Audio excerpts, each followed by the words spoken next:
Good day mga idol! Itong araw na to, naghanap pala ako ng hagdanan dahil magpipintura tayo ng room dahil nga nagkalumot na yung dingding natin. Kailangan ng pinturahan dahil nga magro-room check daw sila ng HR. Yung HR daw magro-room check daw.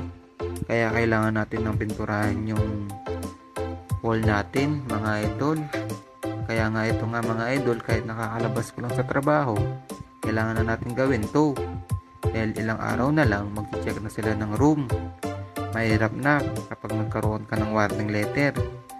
Alam mo naman, pakahirap dito kapag nagkaroon ka ng warning letter, pwede kang ma-terminate. Kaya ayun, gawin mo na dapat mong gawin. At ito na nga, andito na nga tayo sa kabila. Gumamit na nga ako ng hagdanan kahit na pagod na ako.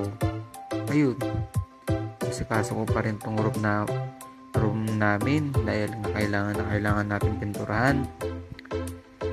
Napakahirap din mga idol kasi paglabas mo sa trabaho, pagod ka na. Pagbalik mo sa room, imbis na ipahinga mo, eto magpipintura ka na naman.